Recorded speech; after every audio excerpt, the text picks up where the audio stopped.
ಸಿಡಿಲು ಬಡಿಬೇಕಾದಲ್ಲಿಗೆ ಗುಡುಗಿದ್ರೆ ಸಾಲದು, ಸಿಡಿಲೇ ಬಡಿಬೇಕು. ನಾನೇ ಪ್ರಯತ್ನಿಸಬೇಕಾಗಿದೆ. ಆದರೆ ನೇರವಾಗಿ ಮುನ್ನುಗ್ಗುವುದು ನನಗೂ ಅಷ್ಟು ಹಿತ ಎನಿಸುವುದಿಲ್ಲ. ಉಪಾಯವನ್ನು ಮಾಡಬೇಕೆಂದು ಯೋಚಿಸಿದರೆ ತಲೆಯಲ್ಲಿ ಪಕ್ಕನೆ ಹೊಳೆಯುತ್ತಿರುವುದು ಏನು ಬಲ್ಲಿರ? ಆ ಪಕ್ಷದಲ್ಲಿರುವವ ಅವರಿಗೆ ಹಿತನು ವಿಭೀಷಣ. ಅವರ ವೇಷದಿಂದ ನಾನು ಹೋಗಿ ರಾಮನ ಪಾಳ್ಯವನ್ನು ಸೇರಿಕೊಂಡೆ ಎಂದಾದರೆ ಅವರನ್ನು ಬೇಕಾದ ಹಾಗೆ ಮಾತಾಡಿ ವಂಚಿಸಿ ರಾಮ ಲಕ್ಷ್ಮಣರನ್ನು ಅಪಹರಿಸಬೇಕು. ಆ ಬಗ್ಗೆ ವಿಚಾರಿಸ್ತೇನೆ, ವಿಭೀಷಣನಾಗಿಸಿ ಕಾಣಿಸಿಕೊಳ್ತೇನೆ.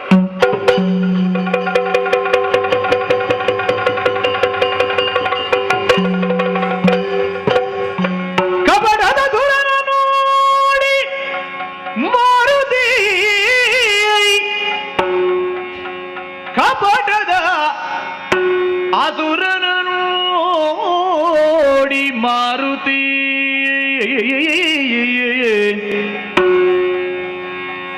ಕೃಪೆಯೊಳವ ನಿಂತೆಂದ ಏನೈ ಏನೈ ನಿಪುಣನಿ ಒಳಗಿಂದ ಹೊರಗೈ ತಂದುದೇಕೆನಲು ಏನೈ ನೀ ನಿಪುಣ ಒಳಗಿಂದ ಹೊರಗೈ ತಂದುದೇಕೆನಲು ಏನೈ ವಿಭೀಷಣ, ಹನುಮ ಬಹಳ ಅಚ್ಚರಿಯಾಗುತ್ತಾ ಇದೆ. ಸೂರ್ಯೋದಯವಾಗುವ ತನಕ ನಮ್ಮವರನ್ನೆಲ್ಲ ರಕ್ಷಿಸುವಂತಹ ಹೊಣೆಯನ್ನು ನನಗೆ ವಹಿಸಿಕೊಟ್ಟವನು ನೀನು. ಬಾಲದ ಕೋಟೆಯನ್ನು ರಚಿಸಿ ಎಲ್ಲರನ್ನೂ ಕಾಯ್ತೇನೆನ್ನು ಹಾಗೆ ನಾನೇ ಕಾವಲಿದ್ದವನು. ನೀನು ಕೋಟೆಯ ಒಳಗೆ ಇದ್ದೆ, ನಾನು ಕೋಟೆಯನ್ನು ಅಲುಗಾಡಿಸಲಿಲ್ಲ, ಬಿಚ್ಚಲಿಲ್ಲ. ಆದ್ರೂ ನೀನು ಹೇಗೆ ಪುಣ್ಯಾತ್ಮ ಹೊರಗೆ ಬಂದೆ? ಹೊರಗೆ ಬಂದದ್ದು ಮಾತ್ರ ಅಲ್ಲ, ಅಲ್ಲಿ ಇಲ್ಲಿ ಸುಡಿದಾಡುತ್ತಾ ಇದ್ದು ಏನೋ ಕಳ್ಳರಾಗಿ ಆಚೀಚೆ ನೋಡಿದಂಥದ್ದು. ನೀ ಪಿಸುಣರಂದದೋಡು ನಿನಗೆ ಹೊರಗೆ ಬಂದದ್ದು ಯಾಕೆ? ಒಳಗೆ ಹೋಗುವುದಕ್ಕೆ ಹೇಳಿದ ನನ್ನಿಂದ ಒಪ್ಪಿಗೆ ಪಡೆಯದೆ ಹೊರಗೆ ಬರುವುದು ಸರಿಯಾ? ಹೊರಗೆ ಬರುವುದು ನಿನ್ನಿಚ್ಛೆ ಆದ್ರೆ ಮತ್ತೆ ಒಳಗೆ ಹೋಗ್ಲಿಕ್ಕೆ ನನ್ನ ಹತ್ರ ಹೇಳಿದ್ಯಾಕೆ ನೀನು? ಅದು ಹೌದಲ್ಲ. ಏನು ಪುಣ್ಯಾತ್ಮ, ಯಾಕೆ ವಿಷಯ ಉಂಟು ಹೇಳಲಿಕ್ಕೆ. ನೀನು ರಾವಣ ನಾ ತಳುವದೇ ಮೊದಲು ಹನುಮ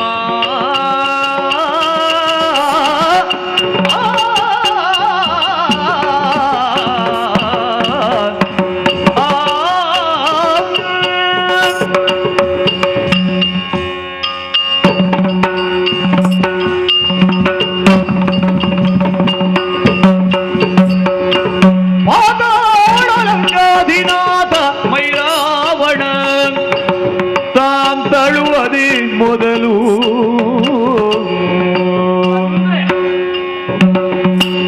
ಪ್ರೀತಿಯ ನಣ್ಣನುಳ್ ಆಪತ್ತು ಕಾಲಕ್ಕೆ, ಪ್ರೀತಿಯ ನಣ್ಣನುಳ್ ಆಪತ್ತು ಕಾಲಕ್ಕೆ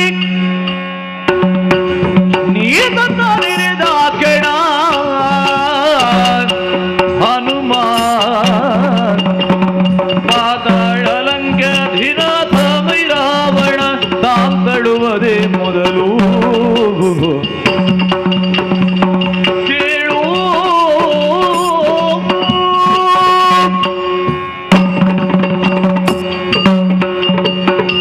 ಹನುಮಂತ, ವಿಭೀಷಣ, ನೀನು ಹೇಳಿದ ವಿಷಯ ಹೌದು. ಒಳಗೆ ಹೋದದ್ದು ನಾನೇ. ನನ್ನಲ್ಲಿ ಹೇಳಿ ಈಗ ನಿನ್ನಲ್ಲಿ ಹೊರಗೆ ಬಂದದ್ದು ಯಾರು? ನಿನ್ನಲ್ಲಿ ಹೇಳಿಲ್ಲ. ಹಾ ಹಾ ಹೇಳದೆ ಬಂದದ್ದು ಯಾಕೆ? ಅಂತಹ ಅವಸರ ಅನಿವಾರ್ಯತೆ ಏನಿತ್ತು ಅಂದ್ರೆ ಭಯ ಭಯ ಭಯ ಭಯ ಹೌದಪ್ಪ. ನಿನಗೆ ಹೆಸರೇ ವಿಭೀಷಣ ಅಂತ. ಏನು ಮಾಡುವುದು ಹೇಳು? ನಿನಗೆ ಭೀತಿಯೇ ಇರಕೂಡದು. ಆದ್ರೂ ಕೂಡ ಕೆಲವರ ಬಗ್ಗೆಲ್ಲ ಎಣ್ಣಿಸುವಾಗ ಏನೋ ಅಂತರಂಗದಲ್ಲಿ ಒಂದು ರೀತಿಯ ಕೋಲಾಹಲ ತಳಮಳ ಉಂಟಾಗಿ ಆಗುತ್ತದೆ.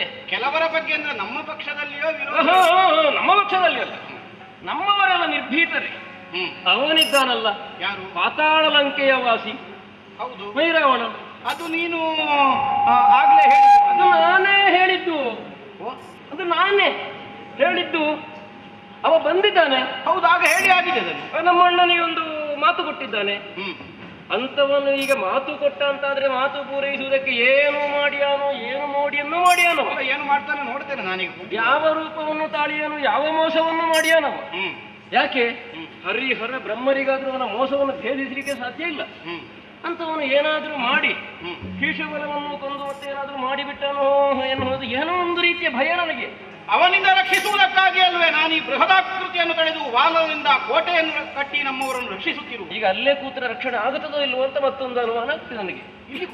ಇಲ್ಲೇ ಕೂತು ನೀನು ನೋಡಿಕೊಂಡು ಕುಳಿತರೆ ಅವ ಈಗ ಬೇರೆ ಏನಾದ್ರೂ ಮಾಡಿಬಿಟ್ರೆ ಅದೆಲ್ಲ ಗೊತ್ತಾದಿತ್ತ. ನನ್ನ ದೇಹವನ್ನು ದೀರ್ಘವಾಗಿ ಬೆಳೆಸಿದ್ದೇನೆ ನಾನು. ನನ್ನ ಈ ದೇಹಾಕೃತಿಯನ್ನು ನೋಡಿದರೆ ಮೈರಾವಣ ಬಿಟ್ಟು ಪಾತಾಳ ಲೋಕದವರು ಬರ್ಲಿಕ್ಕೆ ಯಾರು ಬರ್ಲಿಕ್ಕೆ. ಯಾವ ಮಾಯನ್ನಾದ್ರೂ ಭಂಜಿಸಬಲ್ಲಂತಹ ಸಾಮರ್ಥ್ಯ ನಿನಗುಂಟು. ನಿನ್ನ ದೇಹವನ್ನು ಈ ದೇಹ ಸಿರಿಯನ್ನು ನೋಡಿದ ಮಾತ್ರದಲ್ಲಿ ಅಲ್ಲಿಂದಲೇ ಹಿಂದೆ ಹೋದಾನು. ಅವ ಹಿಂದೆ ಹೋದಾನು ಅಂತಾದ್ರೆ ಮತ್ತೆ ಅವನು ಹೋಗ್ಲಿ, ಪೀಡೆ ತೊಲಗಿ ತತ್ಲಾಗಿ. ಒಂದು ಅಂತವನು ಸಾಯ್ಬೇಕು ಬೇಡು, ಬಾರದೇ ಇದ್ರೆ ಅವನನ್ನು ಅದು ನಷ್ಟಗೊಳಿಸುವುದು ಹೇಗೆ?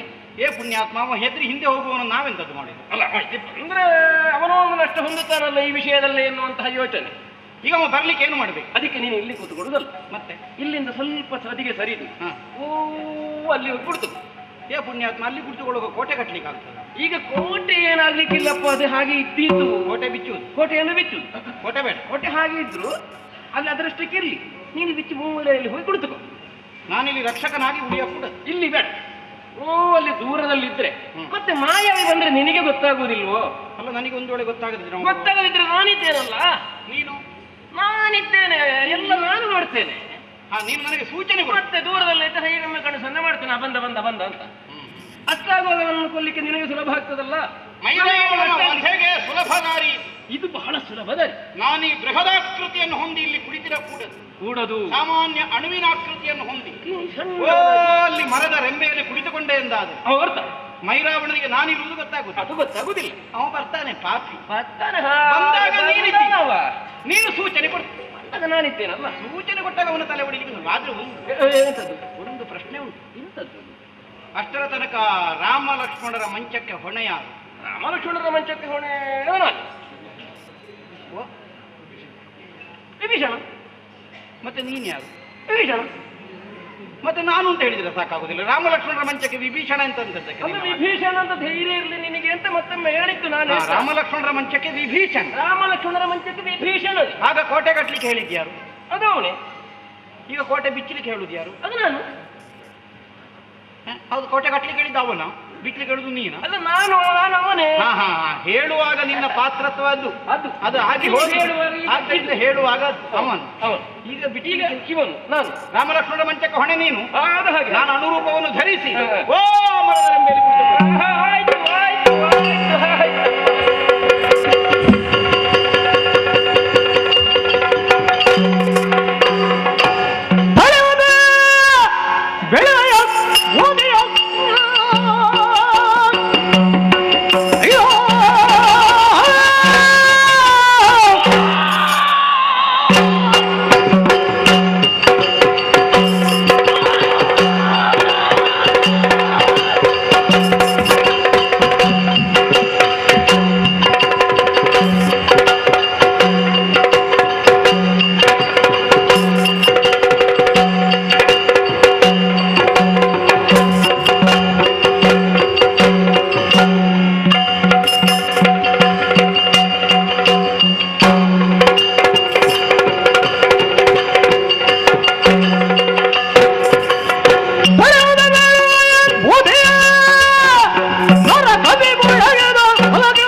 ಇವೆರಡನ್ನು ತಿಳಿಯುವುದಕ್ಕಾಗದೇ ಇದ್ದಂತಹ ಈ ಕಪಿಗಳು ನಮ್ಮ ಮಾತಿಗೆ ಮರುಳಾಗಿ ಎಲ್ಲಿಯೋ ಹೋಗಿ ಕುಳಿತುಕೊಂಡಿದ್ದಾನೆ ಹನುಮಂತ.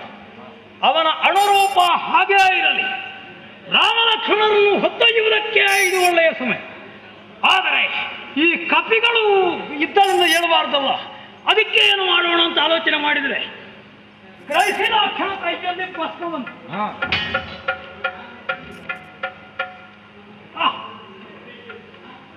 ಓ ಶಿವಾಯ ಓಂ ನಮಃ ಶಿವಾಯ ಓಂ ನಮಃ ಶಿವಾಯ. ಶಂಕರನ ನಾಮಾಚ್ಚಾರವನ್ನು ಮಾಡಿ ಭಸ್ಮವನ್ನು ಬಿಟ್ಟದ್ದೇ ತಡ, ಕಪಿಗಳು ಬಿದ್ದಲ್ಲೇ ಬಿದ್ದು ಹೋದವು. ಏಳನ ದಾರಿಗೆ ಹೋಗಲಿ. ಆದರೆ ಇವರೆಲ್ಲಿದ್ದಾರೆ? ಹುಡುಗರಲ್ಲಿದ್ದಾರೆ. ನೋಡಬೇಕಾಗಿದೆ, ನೋಡಬೇಕಾಗಿದೆ. ಯಾಕಿವರ ಕೆಣಕಿದನು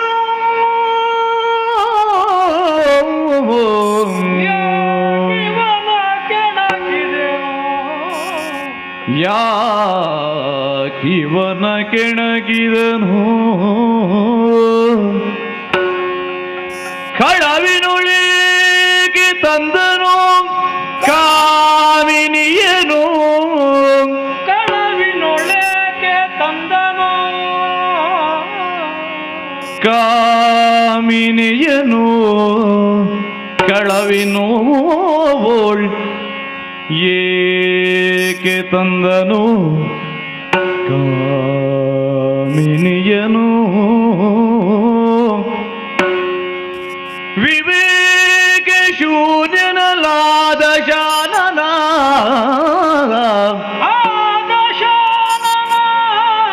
ವಿವೇಕ ಶೂನ್ಯನಲಾದ ಆ ದಶಾನನ ಬರಿದೆ ಕೆಟ್ಟನಲ್ಲ ವಿವೇಕ ಶೂನ್ಯನಲ ಬರಿದೆ ಕೆಟ್ಟನು ಬರಿದೆ. ಈ ಕುಮಾರರ ಗೆಲುವವರ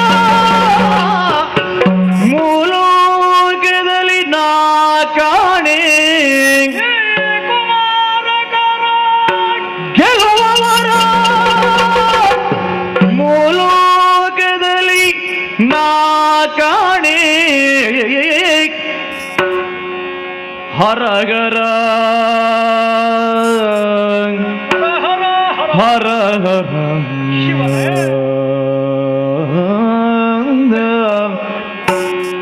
ಲೋಕ ಕಂಡಗ ಶಿಕ್ಷರಜ್ಞ ಇವರೆನುತ ಬೆರಗಾದ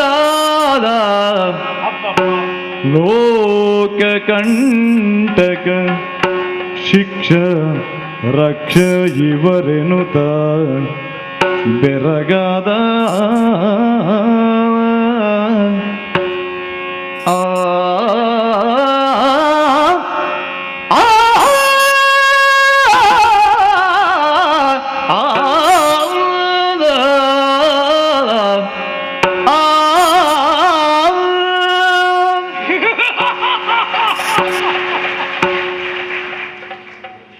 ಯಾರಿಗೂ ನಗು ಬಂದೀತು, ಯಾರಿಗೂ ನಗು ಬಂದೀತು.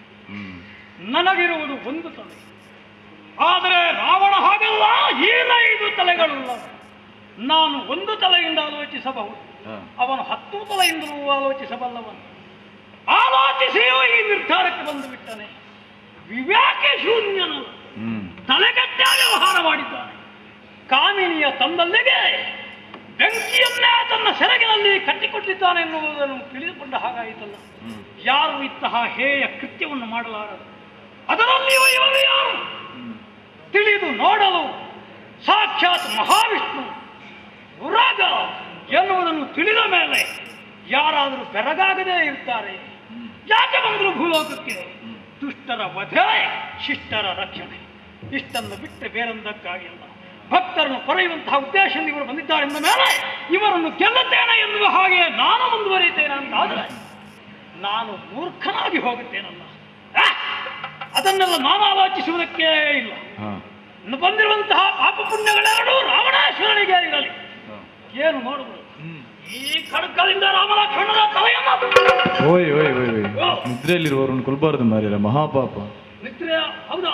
ನಿದ್ರೆಯಲ್ಲಿ ಮಾಡಿದವರು ಕೊಲ್ಬಾರದು, ನಿದ್ರಾಭಂಗ ಮಹಾಪಾಪ. ನಾನು ಸಾಹಿತ್ಯನಂತ ಗೊತ್ತಿದೆ, ಆದ್ರೂ ಪಾಪವನ್ನು ಆದಷ್ಟು ಕಡಿಮೆ ಮಾಡುವಲ್ಲ. ಹೌದಪ್ಪ. ಹಾಗಿದ್ರೆ ಹೀಗಲ್ಲ, ನಾಳಿನ ದಿನ ಕಾಳಿಕಾ ದೇವಿಗೆ ಇವರು ಇರುವರಲ್ಲ, ಇನ್ನೂ ಒಬ್ಬ ಇದ್ದಾನೆ, ನನ್ನ ತಂಗಿಯ ಮಗ. ಅಂದಿನಿಂದ ಇಂದಿನವರೆಗೆ ಅವನ ತಾಯಿಗೆ ಅದೇ ಕೆಲಸ. ಅಣ್ಣ ಮಗನಿಗೆ ಪಟ್ಟ, ಅಣ್ಣ ಯಾವಾಗ ಕೊಡ್ತಿ ಮಗನಿಗೆ ಪಟ್ಟಾಭಿಷೇಕ ಯಾವಾಗ ಮಾಡ್ತಾನೆ, ಒಂದೇ ಹಠ ಒಂದೇ ಚಟ. ನೀಲಾಂಬೇಗ ಶ್ಯಾಮನನ್ನು ಈ ರಾಮಲಕ್ಷ್ಮಣ ಲಕ್ಷ್ಮಣರನ್ನು ಹ್ಮ್ ನಾಳಿನ ಉದಯಕ್ಕೆ ಸರಿಯಾಗಿ ಕಾಳಿಕಾ ದೇವಿಗೆ ಬಲಿ ಕೊಡ್ತೇನೆ ಎನ್ನುವುದಕ್ಕೆ ಈ ಖಡ್ಗವೇ ಸಾಕ್ಷಿ. ಮಂಚ ಸಮೇತವಾಗಿ ಪಾತಾಳ ಲೋಕವು ಸೇರಿಬಿಟ್ಟೆ.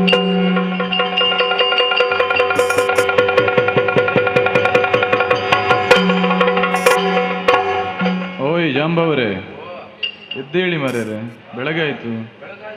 ಹಾ, ಒಂದು ರಂಗನಾಯಕ ಹೊರಡ್ಲಿ.